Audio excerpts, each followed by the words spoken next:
എൻ്റെ പേര് നിഷ. ഞാൻ കൂനമ്മാവ് സെൻറ്റ് ഫിലോമിനാസ് ഇടവക അംഗമാണ്.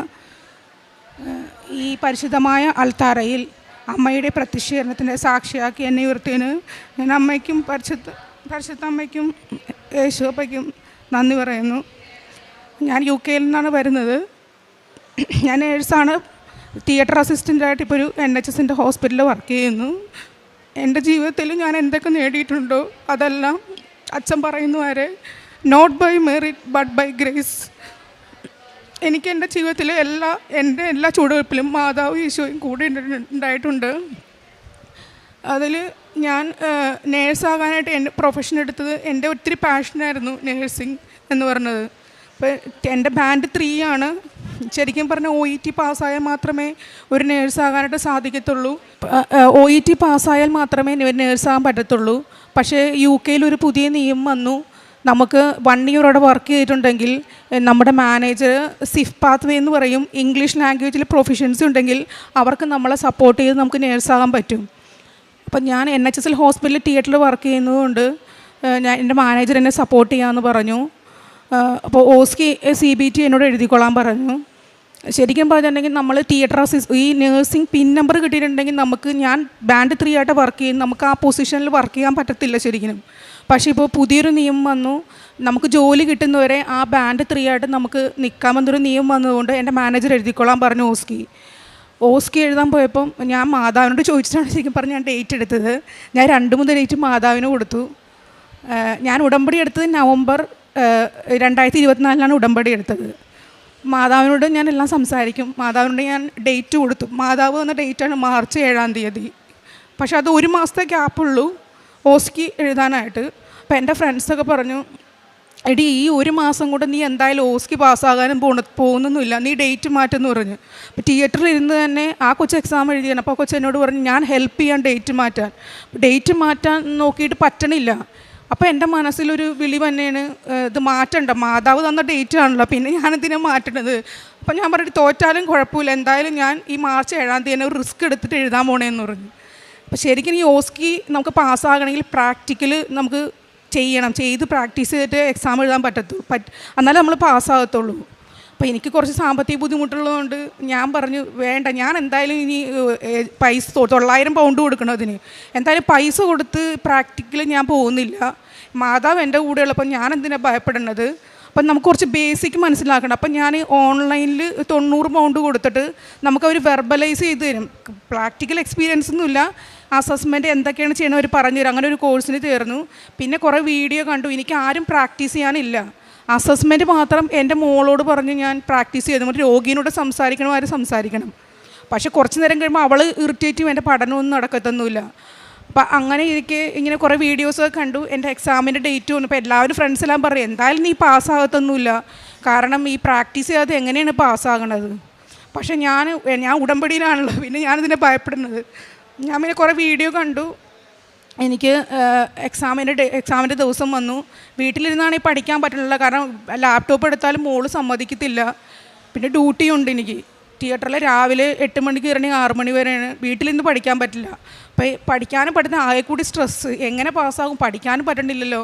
അപ്പോൾ മോളുടെ സ്വഭാവം അറിയാവുന്നതുകൊണ്ട് വീടിൻ്റെ അടുത്തൊരു ചേച്ചിയുണ്ട് ഞങ്ങൾക്ക് ഹെൽപ്പായിട്ട്. അപ്പോൾ ആ ചേച്ചി പറഞ്ഞു നിഷ, നീ ഒരു കാര്യം ചെയ്യ്, നീ ഇവിടെ വന്ന് അവരുടെ വീട്ടിൽ തൊട്ടടുത്താണ്, അവരുടെ വീട്ടിൽ വന്ന് താമസിച്ച് നീ പഠിച്ചോ എന്ന് പറഞ്ഞു. അങ്ങനെ ഞാൻ തൊട്ടടുത്താണ് വീട്, എൻ്റെ പെട്ടിയായിട്ട് ഞാൻ ആ വീട്ടിൽ പോയി. ആ ചേച്ചി അവിടെ നിന്ന് ഞാൻ രാത്രി ഇരുന്ന് പഠിച്ചു, മാതാവിൻ്റെ പ്രാർത്ഥിച്ചു.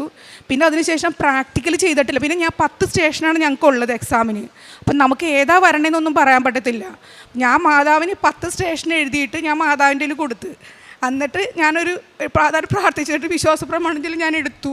എനിക്ക് കിട്ടിയത് ഹെർണിയ എന്ന് പറഞ്ഞ ഒരു ടോപ്പിക്കാണ്. അപ്പോൾ ആ ടോപ്പിക്കിൽ ക്ലിനിക്കൽ അസസ്മെൻ്റ് നമുക്ക് പ്രാക്ടീസ് ഉണ്ട്, 4 ക്ലിനിക്കൽ സ്റ്റേഷനുണ്ട്. അപ്പോൾ ചിലവർക്ക് 2 ചിലപ്പോൾ റൈറ്റിംഗ് ആയിരിക്കും, 2 പ്രാക്ടിക്കലായിരിക്കും. പക്ഷേ ഈ ടെസ്റ്റ് കിട്ടിയിട്ടുണ്ടെങ്കിൽ നമുക്ക് ഭയങ്കര ബുദ്ധിമുട്ടാണ് പാസ്സാകാൻ. MSc എന്ന് പറയും, യൂറിൻ ടെസ്റ്റ് ചെയ്യണം. അപ്പോൾ അതൊക്കെ പ്രാക്ടീസ് ചെയ്താലും നമുക്ക് പറയാൻ പറ്റത്തുള്ളൂ. എനിക്ക് ആൾക്കൂടി വിഷമം. ഇപ്പം ഞാൻ മാതാവ് എനിക്കിത് വേണ്ട, എന്നെക്കൊണ്ട് പറ്റും, കാരണം എനിക്ക് പൈസ കൊടുത്ത് പ്രാക്ടീസ് ചെയ്യാനുള്ള ഇതൊന്നുമില്ല. ഞാൻ പ്രാക്ടിക്കൽ ചെയ്യാതെ എങ്ങനെയാണ് പോയി പ്രാക്ടിക്കൽ 4 പ്രാക്ടിക്കൽ എന്ത് ചെയ്യണമെന്ന് അറിയത്തില്ല. എന്നാലും കുഴപ്പമില്ല. ഇപ്പോൾ ഒരു ഫ്രണ്ടുണ്ട്, ഫ്രണ്ടിനെ വിളിച്ച് ചോദിച്ചു പറഞ്ഞു, എനിക്ക് ആകെ ഒരു ടെൻഷനാണ്, എനിക്കിങ്ങനെ മാതാവ് തന്നേക്കണത് ഹെർണിയാണ്, എന്ത് ചെയ്യണമെന്ന് എനിക്കറിയത്തില്ല. അപ്പം ആ കൂട്ടുകാരുടെ ഫ്രണ്ട് റീസെൻ്റ്ലി ഓസ്കി എക്സാം എഴുതിയതാണ്. അപ്പം ഞാൻ പറഞ്ഞ് അവളോട് എന്നെ ഒന്ന് ഹെൽപ്പ് ചെയ്യാൻ പറയൂ, ഒന്ന് വെർബലൈസ് ചെയ്യണല്ലോ, ആരെങ്കിലും ആയിട്ട് നമ്മൾ ഒരിക്കൽ കൂടി ഇങ്ങനെ പ്രാക്ടീസ് ചെയ്യണ്ടേ. അപ്പോൾ പുള്ളിക്കാരത്തി ആ ഫ്രണ്ടിനെ വിളിച്ചു ചോദിച്ചപ്പോൾ പറഞ്ഞ് എന്നെ വിളിക്കാൻ പറഞ്ഞ് നമ്പർ കൊടുത്തു. ഞാൻ വിളിച്ചപ്പോൾ പറഞ്ഞു നീ ചേച്ചി വീട്ടിലേക്ക് പോരെ, കുഴപ്പമില്ല എന്ന് പറഞ്ഞു. അവിടെ ചെന്ന് കഴിഞ്ഞിട്ട് ഞാൻ തിയേറ്ററിലായതുകൊണ്ട് എനിക്ക് പേഷ്യൻറ്റിൻ്റെ ആയിട്ട് എനിക്ക് അത്ര കോൺടാക്റ്റ് ഇല്ല, കാരണം ബോധമൊക്കെ എടുത്ത ശേഷം നമ്മുടെ അടുത്തേക്ക് പേഷ്യൻറ്റ് വരേണ്ടത്. അപ്പോൾ ഡ്രസ്സിങ് സെറ്റ് അങ്ങനെയൊന്നും കിട്ടത്തൊന്നുമില്ല, അവിടെ പുറത്ത് വാങ്ങിക്കാനും കിട്ടില്ല. അപ്പോൾ ഒരു ഫ്രണ്ട് കൊണ്ടുവന്നൊരു ഡ്രസ്സിങ് സെറ്റ്, ആ ഒരു ഡ്രസ്സിങ് സെറ്റാണ് എൻ്റെ കയ്യിലുള്ളത്. ആ ഒരു ദിവസം ഫ്രണ്ടിൻ്റെ വീട്ടിൽ പോയി കൂട്ടുകാരത്ത് പറഞ്ഞ് ഇത് തുറന്നിട്ടുണ്ടെങ്കിൽ ഞാൻ ചെയ്ത് കാണിച്ചിട്ടുണ്ടെങ്കിൽ ചേച്ചിക്ക് ചെയ്യാൻ പറ്റില്ല, കാരണം അത് ഓപ്പൺ ആക്കി പിന്നെ അത് തിരിച്ച് ചെയ്യാൻ പറ്റില്ല. അപ്പോൾ പറഞ്ഞു ചേച്ചി ചെയ്യും, ഞാൻ പറഞ്ഞു തരാം. ആ ഒരു ഡ്രസ്സിങ്ങിൻ്റെ ഒരു പ്രാക്ടിക്കൽ ചെയ്യുന്നതല്ലാണ്ട് വേറൊരു പ്രാക്ടിക്കൽ എക്സ്പീരിയൻസ് ഇല്ല. പിന്നെ വെർബലൈസ് ചെയ്യാൻ എനിക്കറിയാം, അത്രയേ ഉള്ളൂ. ശരിക്കും പറഞ്ഞാൽ ആ ഒരു ദിവസം മാതാവിനെ ഒരുക്കിയതാണ്. എക്സാമിന് ഞാൻ ഹെർണിയ വേണ്ടെന്നല്ലേ മാതാവിനോട് പറഞ്ഞേക്കണത്. അപ്പോൾ എന്തായാലും ഞാൻ ചെന്നു.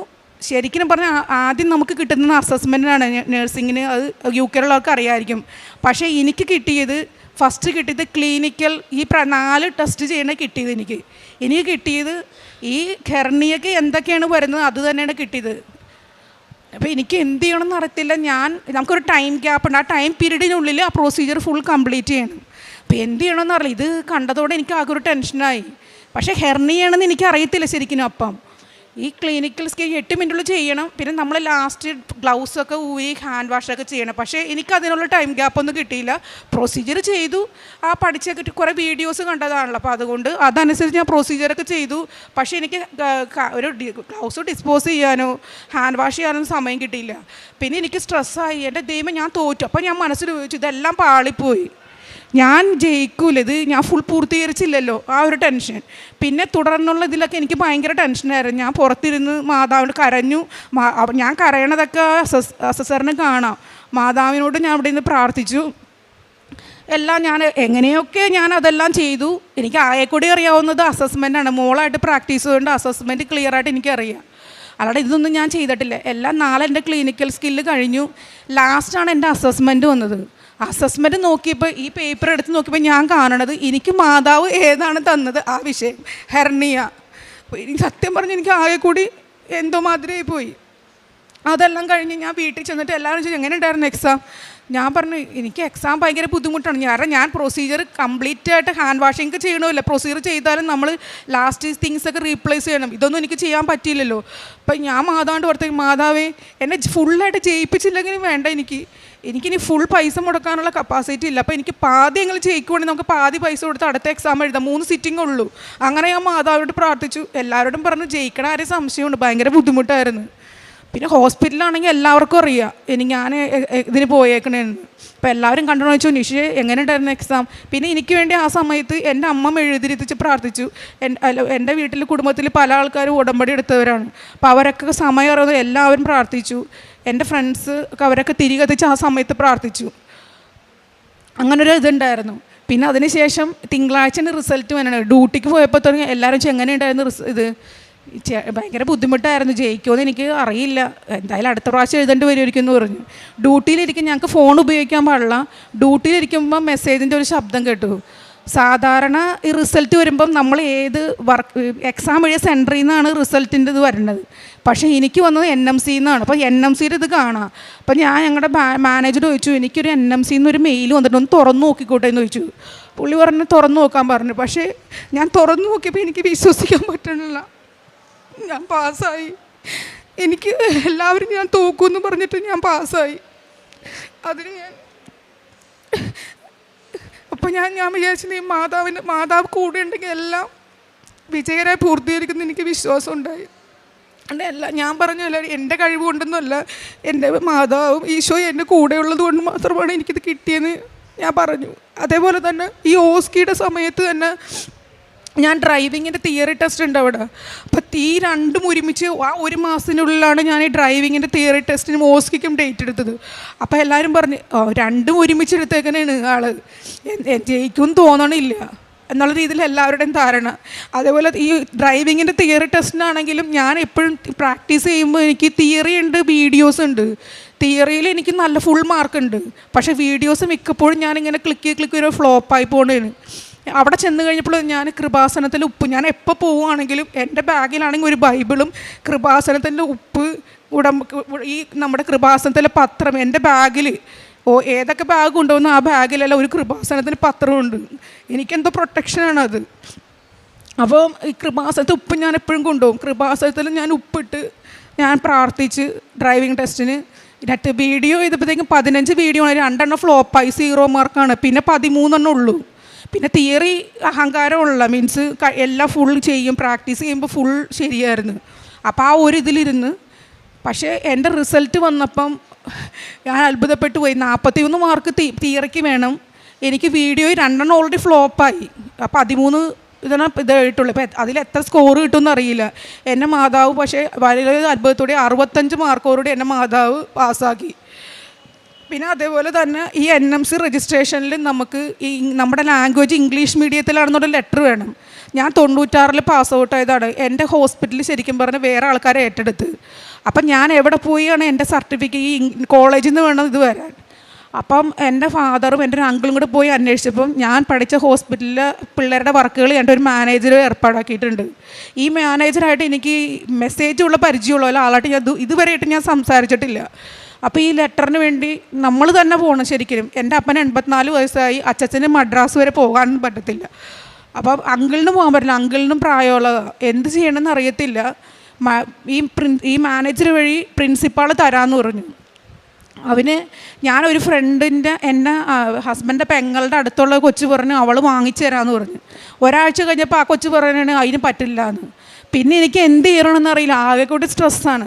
ഡ്യൂട്ടിയിലിരിക്കുന്ന സമയത്ത് എൻ്റെ ഒരു ഫ്രണ്ടിനെ ചോദിച്ചു ആരെങ്കിലും മദ്രാസിലുണ്ടാവോ എന്ന് ചോദിച്ചപ്പോഴത്തേക്ക് അവൾ പറഞ്ഞു എന്തിനാ. അപ്പോൾ അവളുടെ പെങ്ങളുടെ വീട് അവിടെ മദ്രാസിലാണ്, അവരോട് ചോദിച്ചു നോക്കട്ടെ, ഞാൻ എന്നിട്ട് വിളിക്കാമെന്ന് പറഞ്ഞു. അന്ന് രാത്രി 2 മണി ആയപ്പോഴത്തേക്ക് അവൾ എന്നെ വിളിച്ചേക്കണ, നിഷ പെട്ടെന്ന് എല്ലാ പേപ്പറുകളും അയച്ചു കൊടുക്ക്, അവർ ഹെൽപ്പ് ചെയ്യാമെന്ന് പറഞ്ഞു. പിന്നെ ഞാൻ എല്ലാം ധൃതി പിടിച്ച് എല്ലാ പേപ്പറുകളെല്ലാം അയച്ചു കൊടുത്തു. ശരിക്കും പറഞ്ഞാൽ നമ്മളീ പഠിച്ച ഇവിടുത്തെ നാട്ടിലുള്ള ഹോസ്പിറ്റലിൽ പോയാലും നമുക്കൊരു റെഫറൻസ് വേണമെങ്കിൽ അവർക്ക് പൈസ കൊടുക്കണം. അല്ലാണ്ട് ഒരു അത് നഴ്സിംഗ് പഠിച്ച് പിള്ളേർക്ക് അറിയാം പൈസ തന്നാലേ പറ്റത്തുള്ളൂ. പക്ഷേ 1 രൂപ പോലും വാങ്ങിക്കാതെ എൻ്റെ സർട്ടിഫിക്കറ്റ് UK ഒരു രൂപ പോലും ആ അയച്ച എൻ്റെ കൂട്ടുകാരുടെ പെങ്ങളുടെ ഭർത്താവ് പുള്ളി ലീവ് എടുത്താണ് പോയത്. പക്ഷേ 1 രൂപ പോസ്റ്റൽ പൈസ കൊടുക്കണ്ട, അതുപോലും പുള്ളിയുടെ കയ്യിൽ നിന്ന് കാശെടുത്താണ് പോസ്റ്റലിൽ അയച്ച് എൻ്റെ വീട്ടിലേക്ക് അയച്ചത്. എൻ്റെ എക്സാമിന് മുമ്പ് എനിക്ക് ആ പേപ്പർ എൻ്റെ കയ്യിൽ കിട്ടി.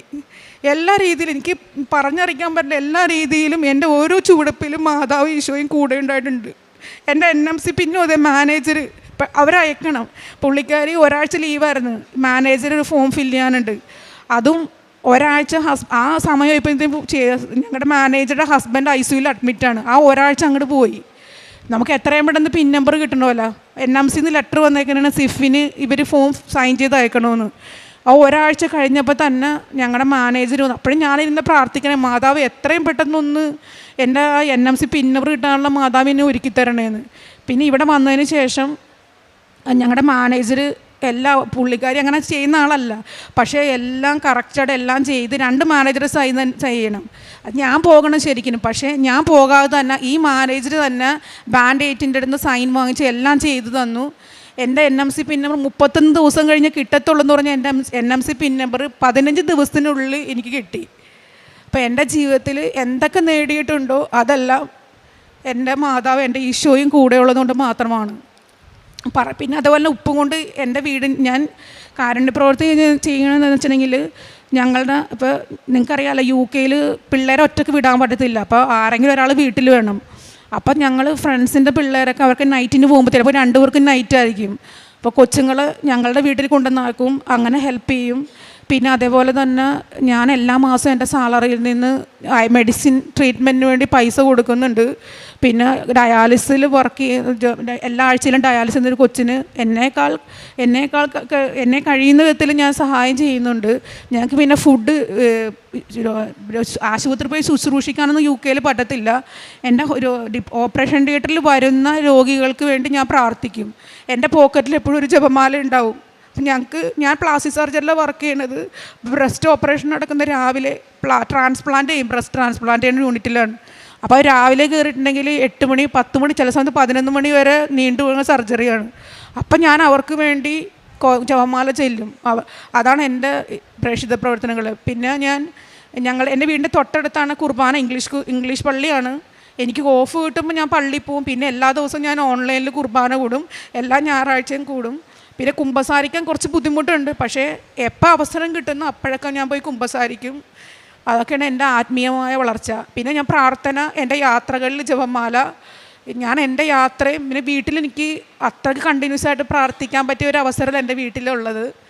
ഞാൻ വിശ്വസിക്കുന്ന മാതിരി എൻ്റെ വീട്ടിൽ വിശ്വാസമുണ്ട്, പക്ഷെ അവരുടെയൊക്കെ മാതാവ് എല്ലായിടത്തും ഉണ്ടല്ലോ, പിന്നെ എന്തിനാണ് നീ കൃപാസനത്തിൽ പോകണമെന്ന് പറയണത്.